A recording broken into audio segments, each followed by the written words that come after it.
আসসালামু আলাইকুম ওয়া রাহমাতুল্লাহি ওয়া বারাকাতুহু। প্রিয় সম্মানিত দর্শকবিন্দু, কাছে এবং দূরে, দেশ এবং প্রবাস, যে যেখান থেকে আমাদের আজকের এই অনুষ্ঠানটি উপভোগ করছেন, সকলকে আমাদের আজকের এই আয়োজনের পক্ষ থেকে আন্তরিক মুবারক এবং শুভেচ্ছা। প্রিয় সম্মানিত সুধী, আজ আমরা বর্তমান প্রেক্ষাপট নিয়ে সংক্ষিপ্ত আকারে কিছু আলোচনা করব ইনশাআল্লাহ। সে আলোচনায় আমাদের আজকের স্টুডিওতে মেহমান হিসেবে উপস্থিত আছেন দক্ষিণ কেরানীগঞ্জ থানা শাখার ইসলামী শ্রমিক আন্দোলনের সংগ্রামী প্রশিক্ষণ সম্পাদক জনাব মোহাম্মদ ওমর ফারুক। আসসালামু আলাইকুম ওয়া রাহমাতুল্লাহি ওয়া বারাকাতুহু। সম্মানিত দর্শকবিন্দু, আমাদের কাছে কিছু লিখিত আকারে প্রশ্ন এসেছে। সবগুলি প্রশ্নের জবাব দেওয়া তো সম্ভব নয়। আমরা সংক্ষিপ্ত আকারে আজ 3টি প্রশ্ন আপনাদের সামনে উপস্থাপনা করার চেষ্টা করব। আশা করি প্রত্যেকেই আমাদের আজকের এই অনুষ্ঠানটি মনোযোগ দিয়ে শুনবেন এবং শোনার অনুরোধ রইল। তো ইনশাআল্লাহুল আজিজ, আমাদের আজকের এই যে অতিথি উপস্থিত আছেন জনাব ওমর ফারুক, ওনার কাছে আমরা সর্বপ্রথম প্রশ্ন নিয়ে যাচ্ছি। যে প্রশ্নটি হচ্ছে, জনাব ওমর ফারুক সাহেব, আপনার কাছে প্রশ্ন হচ্ছে, ভোট কি এবং কেন? আশা করি ইনশাআল্লাহুল আজিজ দর্শকবিন্দু গুরুত্বপূর্ণ আলোচনার মূল কিছু পেয়ে যাবেন। তো আমরা আমাদের আজকের এই মেহমানের কাছ থেকে ভোট কি এবং কেন শুনবো ইনশাআল্লাহ। প্রিয় দর্শক শ্রোতা, আমি সংক্ষিপ্ত আকারে কিছু জবাব দেওয়ার চেষ্টা করব। সকলের কাছে অনুরোধ রইল খেয়াল করে মনোযোগ দিয়ে শোনার জন্য। আসলে ভোট কি ও কেন এই বিষয়টা নিয়ে অনেক আলোচনা পর্যালোচনা চলতেছে। কেউ বুঝে করতেছে, কেউ না বুঝে করতেছে। ভোট ইংলিশ শব্দ, বাংলায় বলা হয় সমর্থন, আরবিতে বলা হয় রায়। ভোটের 4টা অর্থ হয়। ভোট অর্থ সাক্ষ্য দেওয়া, ভোট অর্থ পক্ষ অবলম্বন করা, ভোটের এক অর্থ আপনার নীতি আদর্শের পছন্দ অপছন্দ এবং প্রতিনিধি নিয়োগের সুপারিশ করা। আমার দৃষ্টিতে আমি যেই ব্যক্তিকে ভোট দিলাম, এর মানে হলো আমার দৃষ্টিকোণ থেকে আমি যাকে ভোট দিলাম তিনি এই পদের উপযুক্ত, যোগ্যতা সম্পন্ন। এই কারণে আমি তার পক্ষে রায় দিলাম বা ভোট দিলাম। এখন আমাদেরকে ইসলাম কি শিক্ষা দিয়েছে, ইসলাম কি বলেছে ভোটের ব্যাপারে? আল্লাহ পাক রব্বুল আলামিন সূরা মায়েদার এক আয়াতে বলছেন যে তাআনু আলাল বিররি ওয়াত তাকওয়া ওয়া লা তাআনু আলাল ইসমি ওয়াল উদওয়ান। তোমরা সৎ কাজের সহযোগিতা করো, অসৎ কাজের বিরোধিতা করো। প্রিয় দর্শক, আমরা একটা বিষয় লক্ষ্য রাখবো, সৎ কাজের, নেক কাজের সহযোগিতা করলে যেভাবে সৎ কাজ এবং নেক কাজের একটা অংশ যিনি সহযোগিতা করছে যে কোনো ভাবে হোক তার আমল নামায় চলে আসে, ঠিক তদ্রুপ কেউ যদি কারো গুনাহের কাজের সমর্থন করে, পক্ষ অবলম্বন করে, যেভাবেই হোক, ভোট দিয়ে হোক, পরামর্শ দিয়ে হোক, অর্থ দিয়ে হোক, সময় দিয়ে হোক, বুদ্ধি দিয়ে হোক, যেভাবেই হোক, চুপ থাকার মাধ্যমে হোক, এক কথায় যেভাবেই হোক, যদি কেউ কারো পক্ষ অবলম্বন করে, সমর্থন করে, তো সে যেই কাজটা করতেছে সেটা ভালো করুক চাই খারাপ করুক, এটার যে ফলাফল সেটা অবশ্যই যিনি সহযোগিতা করছে, যিনি তাকে ভোট দিছে, পরামর্শ দিছে, সমর্থন দিছে, বিভিন্নভাবে সহযোগিতা করছে, এটার একটা অংশ সে অবশ্যই পাবে। তো এটা হলো মোটামুটি ভোটের একটা বিষয়। এখন আমরা বিষয়গুলি লক্ষ্য রেখে এরপরে আমাদের সামনে যে প্রার্থীরা আসবে, এখানে আরেকটা প্রাসঙ্গিক বিষয় আছে, সেটা হলো যে ভোটের সময় অনেকে আমরা লেনদেন করে থাকি। আসলে আত্মীয়তার বন্ধনের কারণে, দলীয় বন্ধনের কারণে আমি জানি লোকটা অযোগ্য, আমি জানি লোকটা অযোগ্য, এরপরেও আমি দলীয়করণ করতে গিয়ে, স্বজনপ্রীতি করতে গিয়ে তার পক্ষ অবলম্বন করলাম, এটা আসলে মিথ্যা সাক্ষীর অন্তর্ভুক্ত হবে। আর মিথ্যা সাক্ষী দেওয়া হারাম। অযোগ্য ব্যক্তিকে ভোট দেওয়া মানে তাকে যোগ্যতার সার্টিফিকেট দেওয়া, যা মিথ্যার অন্তর্ভুক্ত। কাজেই প্রিয় দর্শক, আমরা অত্যন্ত সতর্কতার সাথে ভোটের বিষয়টিকে মূল্যায়ন করব এবং দেখে শুনে আমাদের যে স্লোগান আছে ভোটের ব্যাপারে, সেই স্লোগানটাও ভুল, যে আমার ভোট আমি দেবো, যাকে খুশি তাকে দেবো। আসলে স্লোগানটা এটা ভুল স্লোগান, এভাবে না। আমার ভোট আমি দেব, দেখে শুনে বুঝে শুনে ন্যায়ের পক্ষে দেব। তো প্রিয় দর্শক, সংক্ষিপ্ত আকারে ভোট সম্পর্কে দুই চারটি কথা বললাম, আশা করি আপনারা বুঝতে পেরেছেন। আলহামদুলিল্লাহ, আমাদের আজকের এই মেহমান অত্যন্ত গুরুত্বপূর্ণ ভোট কি এবং কেন সে ব্যাপারে আলোচনা করেছেন। আশা করি এই আলোচনা থেকে আমরা অনেক কিছু শিখতে পারবো, বুঝতে পারবো, এবং ভোট কি এবং কেন আমরা আলহামদুলিল্লাহ সঠিক উত্তর পেয়ে গিয়েছি। তো জনাব ওমর ফারুক সাহেব, আমরা দ্বিতীয় প্রশ্নে চলে যাই। এটি হচ্ছে, বাংলাদেশে আমাদের রাজনৈতিক সংগঠনের ভিতরে একটি সংগঠন হলো ইসলামী আন্দোলন বাংলাদেশ। এখন বর্তমান প্রেক্ষাপটে ইউপি নির্বাচন চলছে। আমরা দেখতে পাচ্ছি যে অন্যান্য আরো রাজনৈতিক যত সংগঠন আছে, ওরা রাজনীতির ময়দানে যখন কোনো প্রচার প্রসারণা বা নির্বাচন করতে আগ্রহ সৃষ্টি হয়, দেখা যাচ্ছে ওরা সরকার দলীয় পক্ষ বা ক্যাডার যারা আছে বা যারা বামপন্থী রাজনৈতিক সংগঠন আছে, অন্যান্য সংগঠনের উপর তারা চড়াও হওয়া, আক্রমণ করে। কিন্তু আমরা একটা জিনিস লক্ষ্য করে দেখছি, যে বিষয়টি হচ্ছে ইসলামী আন্দোলন বাংলাদেশ যে সংগঠনটি আছে, ওরা নির্দ্বিধায় নির্ভয়ে এভাবে মাঠে ময়দানে কাজ করে যাচ্ছে। ওদের উপর তেমন চড়াও হচ্ছে না, আক্রমণ করতেছে না। এবং এই বিষয়টা নিয়ে দেখা যাচ্ছে দেশের অনেক জনগণের মুখে আমরা শুনতে পাই, ইসলামী আন্দোলন বাংলাদেশ কি সরকারের দালাল হয়ে গেল নাকি, তারা চুপ কেন? এত দেশের ভিতরে এত বিভিন্ন বিষয়, খাদ্য দ্রব্য থেকে শুরু করে মানুষের মানবতা থেকে শুরু করে সকল কিছুর উপর যখন বিভিন্ন একটা তরসাস চলতেছে, তখন ওরা চুপ হয়ে আছে। আসলে যেই জনগণের মুখে যে একটা শব্দ আমরা শুনতে পাই, যে ইসলামী আন্দোলন বাংলাদেশ কি সরকারের দালাল হয়ে গিয়েছে কিনা, সেই বিষয়টা সম্বন্ধে আমরা ক্লিয়ার ভাবে একটু শুনতে চাই। জি, অত্যন্ত গুরুত্বপূর্ণ একটি বিষয় সম্পর্কে আপনি প্রশ্ন করেছেন। বিষয়টা হলো, আমি প্রথমেই শুরু করতে চাই, আমাদের বাংলা একটা প্রবাদ বাক্য আছে যে চোরের মনে পুলিশ পুলিশ। আসলে ইসলামী আন্দোলন বাংলাদেশ সরকারের দালাল, এই ধরনের কথাবার্তা আসলে যারা বলে, তাদের কাছে কোনো দলিল আছে কি? ইসলামী আন্দোলন বাংলাদেশ দালাল, এই কথার দলিল কি, প্রমাণ কি? আমি যতটুকু জানি, আমি অনেককে প্রশ্ন করেছি, কিন্তু এরকম কোনো জবাব পাইনি। জবাব এতটুকুই দেয় যে তাদেরকে বাধা দেয় না, তাদের উপরে জুলুম অত্যাচার করে না। আসলে এই বিষয়গুলি অ্যাকচুয়ালি সত্য না। বাধা দেয় না কে বলছে? বিভিন্ন জায়গায় এখন বর্তমানে যে আমাদের ইউপি নির্বাচন চলতেছে, এই ইউপি নির্বাচনও আমাদের বিভিন্ন জায়গায় প্রার্থীর উপরে হামলা করা হয়েছে, আক্রমণ করা হয়েছে, এবং নমিনেশন পেপার ছিনিয়ে নেওয়া হয়েছে, ছিনতাই করা হয়েছে।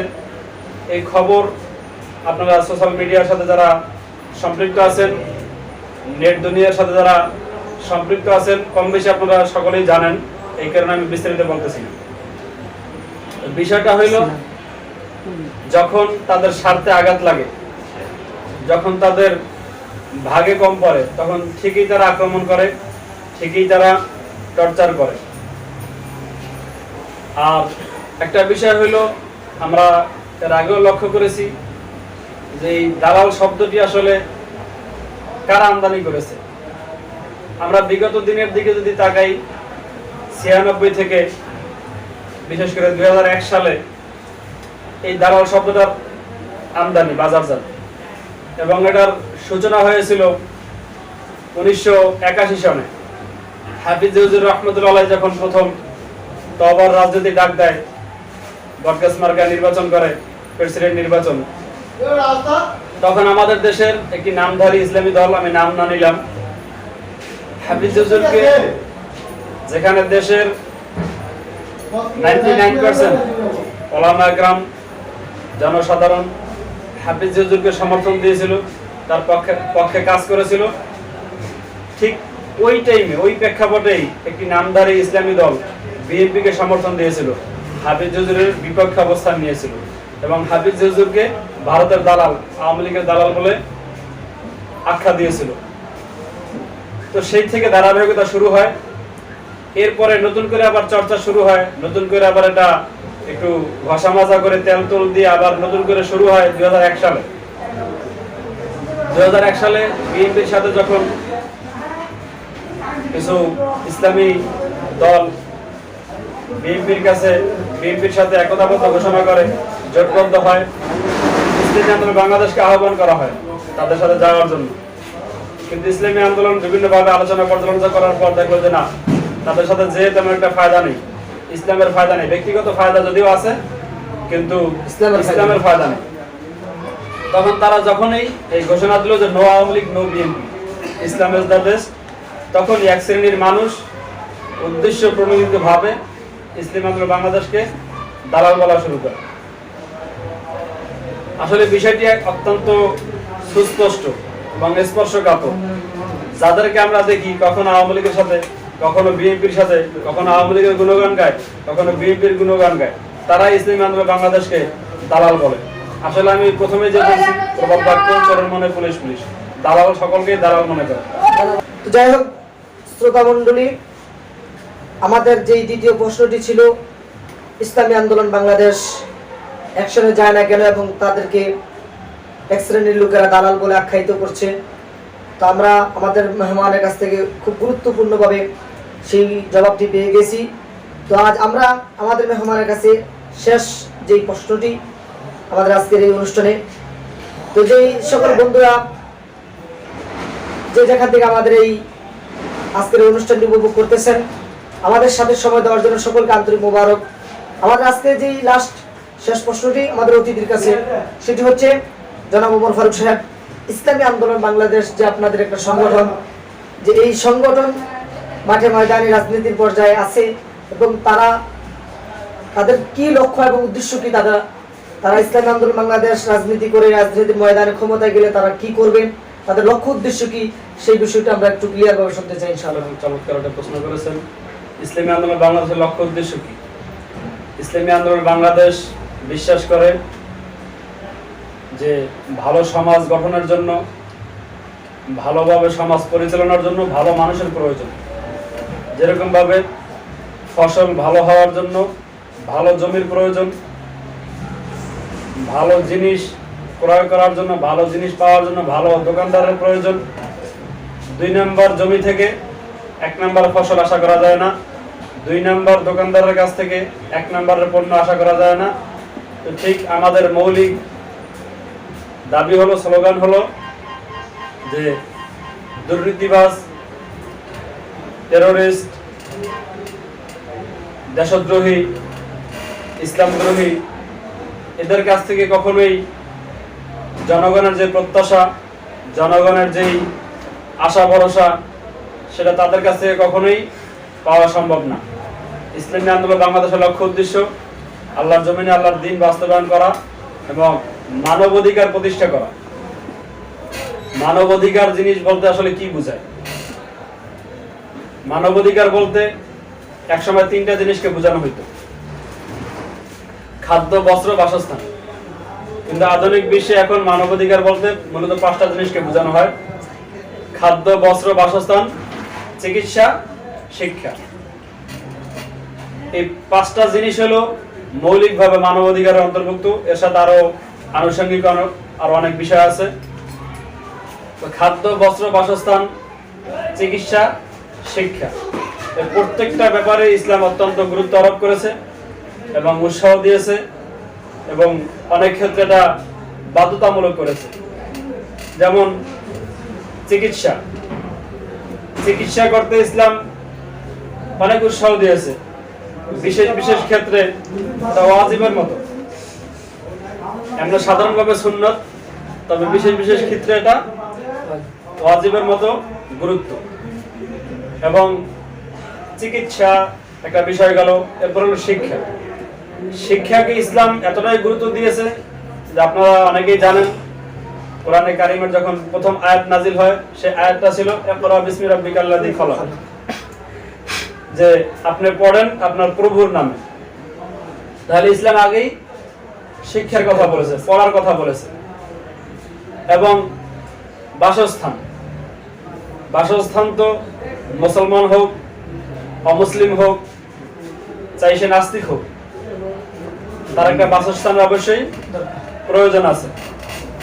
এবং এই যে বিষয়গুলি আসলে মানবাধিকার কর্মী যারা আমাদের দেশে আছে, মানবাধিকার যে সংস্থাগুলি আছে, এরা আসলে মানবাধিকার বলতে কি বোঝায়, মানুষের মৌলিক অধিকারগুলো কি, এগুলি নিয়ে তেমন একটা আলোচনা করে না। এরা বিভিন্ন প্রেক্ষাপট টেনে এনে ঘোলা পানিতে মাছ শিকার করার চেষ্টা করে। তো প্রিয় দর্শক, আর বেশি লম্বা করব না। ইসলামী আন্দোলন বাংলাদেশ বিশ্বাস করে বাতিলের সাথে ঐক্য করে কখনো হক প্রতিষ্ঠা করা সম্ভব না। এজন্য তারা সুদীর্ঘ পরিকল্পনা নিয়ে তারা হুটহাট করে আপনার দেশে আলোচিত সমালোচিত হয়ে কিছু একটা করে ফেলবে। ভাই মাঝখানে আরেকটা প্রশ্ন করেছে যে তারা অ্যাকশনে যায় না কেন, মাঠে ময়দানে প্রকাশ্যে আন্দোলনের ডাক বা অ্যাকশনে যায় না কেন। এই প্রশ্নের জবাব অনেক আগেই আমাদের মহতারাম যুগ্ম মহাসচিব ইসলামী আন্দোলন বাংলাদেশ অধ্যক্ষ গাজী আতাউর রহমান সাহেব এক ওলামা সম্মেলনে দিয়েছেন, যে আসলে আমাদের লক্ষ্য উদ্দেশ্য কি। এখন বর্তমান প্রেক্ষাপটে জনগণ আওয়ামী লীগের বিরুদ্ধে কেন ক্ষিপ্ত? যখন বিএনপি ক্ষমতায় ছিল তখন কি জনগণ তাদের প্রতি সন্তুষ্টি ছিল? তখন কিন্তু ক্ষিপ্ত ছিল। এখন অনেকদিন বিএনপি ক্ষমতা নাই, সেই কারণে জনগণ তাদের জুলুম অত্যাচারটা ভুলে গেছে। এখন সেই পুরনো জালেমকে আবার ক্ষমতা বসাতে তারা চায়। আসলে ইসলামী আন্দোলন বাংলাদেশ এটা চায় না।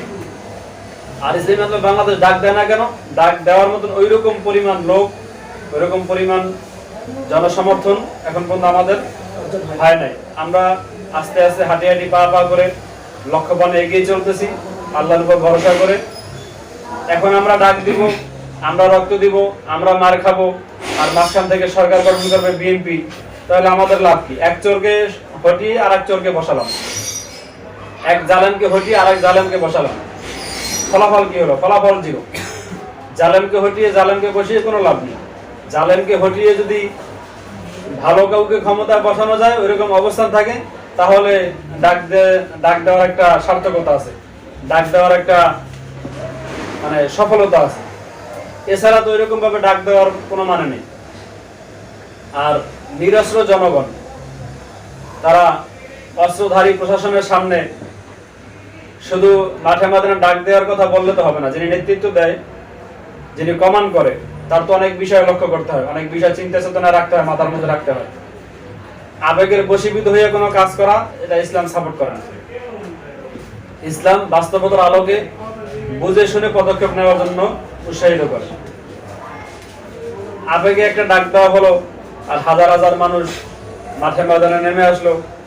এরপরে তাদের বিরুদ্ধে যখন অ্যাকশন হবে, তারা যখন বাধার সম্মুখীন হবে, তাদের এই জিনিসটা ট্যাকেল দেওয়ার মতন অবস্থান আছে কিনা। আপনারা জানেন অনেকেই ইসলাম যে একদামি জিহাদের কথা বলছে। আসলে একদামি জিহাদ কিন্তু এমনি এমনি না। একদামি জিহাদের জন্য কিছু শর্ত শরায়ত আছে। এর মধ্যে উল্লেখযোগ্য 3টা শর্ত। একটা শর্ত হলো নেতৃত্বের আনুগত্য, আমিরের নেতৃত্বের আনুগত্য। আনুগত্য। আর আমিরের আনুগত্য কখন আসে? আমির ওরকম আস্থাশীল হতে হয়, আমিরের ভিতরে সেই গুণাবলী থাকতে হয়। দ্বিতীয়ত হলো, যেই বাহিনীর বিরুদ্ধে বা যেই গোষ্ঠীর বিরুদ্ধে তারা ডাক দেবে বা আক্রমণ করবে, তাদের সাথে ময়দানে টিকে থাকার মতন তাদের পর্যাপ্ত পরিমাণ সেই পুঁজি আছে কিনা। নাম্বার 3, এটা হতে হবে প্রকাশ্যে ঘোষণা দিয়ে, গোপনে না। প্রকাশ্যে ঘোষণা দিয়ে যুদ্ধ হতে হবে, প্রকাশ্যে ঘোষণা দিয়ে, গোপনে নয়। আর অস্ত্র আছে কিনা। অস্ত্র বলতে যে কোনো নির্দিষ্ট অস্ত্র নয়, যখন যেই জমানায় যেই অস্ত্র ব্যবহার হয় বাতিলের মোকাবেলা করার জন্য, সেই অস্ত্র মজুদ আছে কিনা। এবং যে কোনো কিছু কোনো কিছু মূল্যে বিনিময়ে সমর্থকরা আমিরের ডাকে ঝাঁপিয়ে পড়ার মতন সে অবস্থান তৈরি হয়েছে কিনা। আমাদের মরহুম আমির সাহেব রহমতুল্লাহ একটা কথা বলতো বয়ানের মধ্যে, যে বাবা এখন পর্যন্ত 313 জন তৈরি হয় না, 313 জন এখন পর্যন্ত তৈরি হয় না।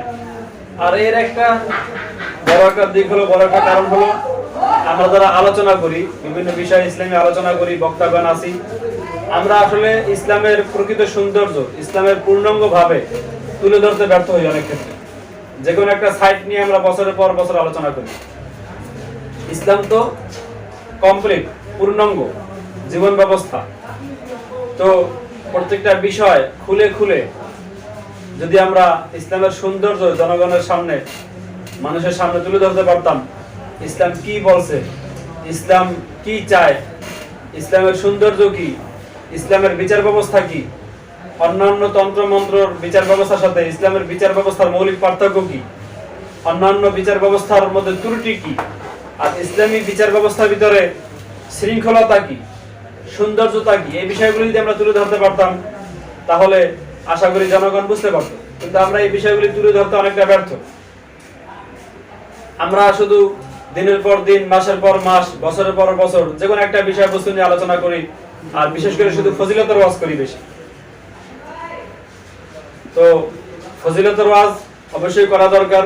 তো পাশাপাশি মুফতি শফি রহমতুল্লাহর একটা কথা বলে আমি শেষ করতে চাই। মুফতি শফি রহমতুল্লাহর কাছে এক লোক দেখা করতে আসছে। তো তার কাছে একটা ফাজাইল আমল কিতাব ছিল। তো ফাজাইল আমল কিতাব দেখার পরে হযরত জিজ্ঞাসা করলো যে ভাইয়া কে হয়। তো ওই লোক বলছে যে হযরত ফাজাইল আমল হয়। তো মুফতি শফি রহমতুল্লাহ তৎকালীন মুফতি আজম পাকিস্তান, তো হযরত বলছেন যে ভাই ফাজাইলের সাথে মাসাইলও রাখা চাই, ফাজাইলের সাথে মাসাইলও রাখা চাই।